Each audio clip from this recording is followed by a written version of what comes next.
be impossible. Wow. Impressive stuff. And, I mean, this is one of those reasons why Zoo Warlock is considered favored in this matchup. It's just, even when you have the perfect hand, if you play well, you could still win. And Chakki had a really strong opening, forced the AoE, forced the Reno out early on in the game, and Dev was just able to chip away and eventually draw in enough bursts. It's rare to see that game not end on like turn 5 with power overwhelmings if the Reno Warlock draws dead, or with Leroy. But he managed to do it, and that's going to be a 2-1 lead now for Chakki. That lead might be a big deal. He's got Hunter and Warrior left, and some okay matchups across the board. That Warrior deck might be the one that struggles a little bit, but we'll definitely have to see. Reno Lock, Hunter, both pretty good against these Warrior builds, and the Shaman is always a toss-up. If you can dodge Tonal Trog and Totem Golem, or if you can dodge a ball. If you can let your Fiery Warwicks hit you, then you should be in a good situation. Yeah, I'm in total agreement. I think the Warriors, if there's a spot where Chakki I think is liable to struggle, it's probably the Warrior build that's left. Yeah. But with the way that he's been playing these matches, my goodness. I mean, it is going to be tough for the Rat to come back from this one. Mm-hmm. Now, we've seen him come back from before. I mean, the Rat's been playing pretty fantastic in his own right. But Chakki is just lights out. I mean, this is kind of an illustration about why he's been winning so much recently, too. Yeah. He's playing perfect Hearthstone. And it's not something you see very often. I mean, usually you can always kind of nitpick here and there, but I think he's just actually been playing perfect. Both these guys are pure farm-fed American Hearthstone players. They're both from the Midwest, too. Yeah, that's right. Good old desolate waste of the Midwest. Yeah, I said it. That's why it produces so many great Hearthstone players, because they got nothing else to do. Shots fired on the entire Midwest. I think you should run for president, TJ. Well, I mean, the Midwest I feel like it's growing. It's like every single state could qualify themselves as the Midwest. Oh yeah, I'm in Oregon, but it's Eastern Oregon. We're the Midwest. Eastern Oregon. I don't think I've ever heard anyone refer to Oregon as Eastern Oregon. Like anything about, like not even close. Like East Texas. I haven't even heard of anything else referred to as East except East Texas. Texas is just huge. There's East Texas. There's Northeast Texas. The Panhandle. There's sort of East Texas. Texas got everything. That's why it's bigger there. Everything's bigger there, myself included. For those of you who pay exceptional attention to my physique. I'm looking at you guys in the chat. Looking right at you. But yeah, big matchup here. I'm still kind of floored by... I mean, what else could could the Rat have possibly drawn to get out of that situation? He had every AoE spell. He had Defender Vargas. He had Reno Jackson. Could have drawn a Twisting Nether. Yeah, Twisting Nether would have been all right. That's true. There was one AoE spell left that he didn't draw. The Twisting Nether. That's unlucky. Yeah.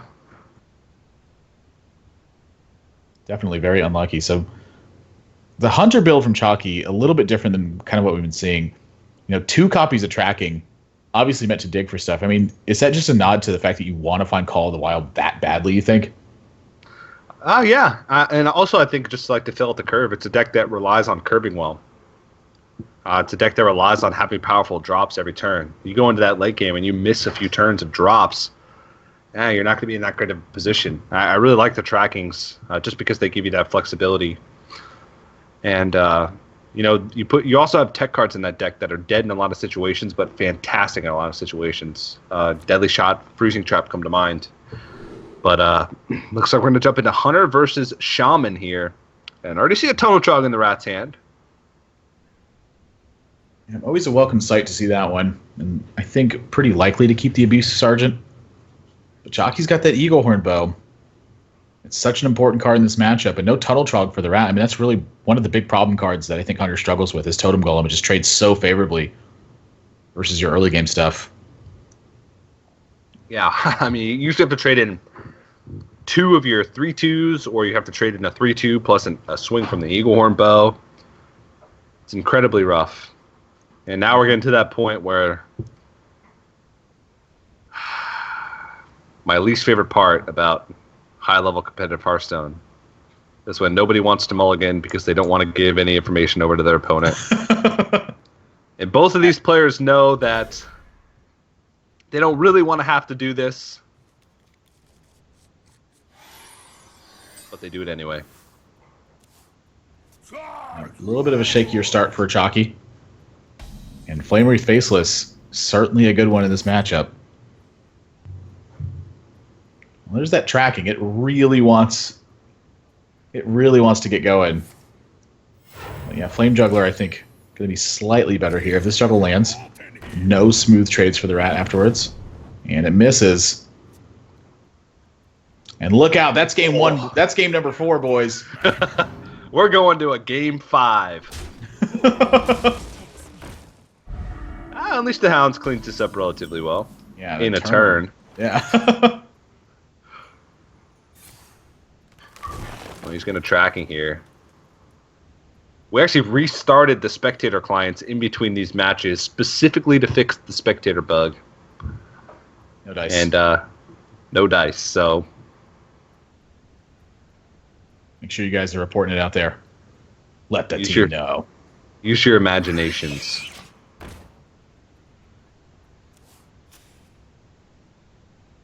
Deadly Shot, Animal Companion are the choices.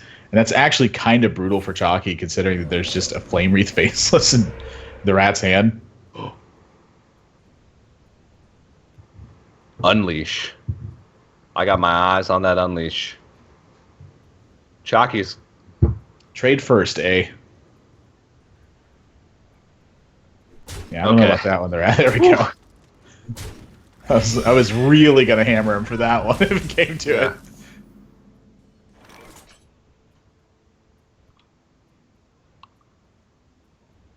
What do we do now?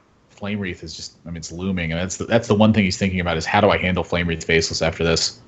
Yeah. You know, can I get away with not unleashing? He knows the Rat's playing an aggressive version. He totemed on turn 3. Yeah. Floated a mana. You know what's coming. There's not really much of a choice. But maybe feign the Deadly Shot here. Yeah. Just hope that the Rat believes there's a Deadly Shot. Mm-hmm. Which I can tell you he's not going to believe it. Or if he does believe it, he doesn't even care. Odds and approval, and it's looking worse and worse. Misha would help contest this. Huffer would help contest this. Leok would die a horrible death. And the Rat, he sees the second tracking and he's going, oh gosh, he's definitely going to find a Deadly Shot now. Little does he know. They're gone. When I first started playing, and I was playing Hunter, and I looked at the card tracking, I didn't know that it discarded the cards. And I played multiple games where I would get down to my last couple cards in the deck, and I was like, man, my Unleash is coming. I have 3 cards left. 2 of those are Unleash the Hounds. And 2 cards would be drawn, and I still wouldn't have Unleash the Hounds, and I'd be thoroughly confused. There's the Lava Burst on that. And connect for 7. This is bad news for Chakki. Yeah. There's no answer to this. This is pretty much why the Deadly Shots have found their way into this deck. He's going to Eagle Horn Bow and try and race, and then the Rash is going to play another 7/7 next turn. Every single time I see this situation, I think to myself, why on earth have I played anything other than Shaman on ladder? Yeah. And then you realize that 80% of the games are mirrors, and you're like, oh, that's why. There's got to be a way to tilt the mirror in your favor. Draw better. Oops. Brian the Rat Cortade connecting with a second time on that Flame Wreath, and now 2 of them sitting there. Chakki is donezo. Each toad, kill command, trade, and hope is what he's got. But that is 5 damage sitting in Brian the Rat Cortade's hand. We're going to game number 5, tied up. Not quite. But yes. Yes. Quite. Yes, quite. This is the once again the situation. Chakki needs 19 from hand to close this one, and it's not happening. Reno Jackson. This is like when they're chewing on the Nexus at the very end, and TJ's like, "Well, hang on a second, hang on. There's still 40% left." Like, no, we're going to the next game. Really, jokes. LOL. I could have said the core. The core. Yeah, going ham on that core. The Rat definitely went ham on the core of that game. Yeah. Yeah, that's not what you want to see. I mean, kind of really showing why everyone was freaking out when Flame Wreath Faceless got spoiled. Like, what? It's just kind of like a big dumb minion. But that's hard to answer, especially that early. I mean, he's got him on turn 4, turn 6. What can you do? Nothing really. You can lose, but now we're all tied up here, 2 apiece. Looks like we're going into game number 5. Probably going to see a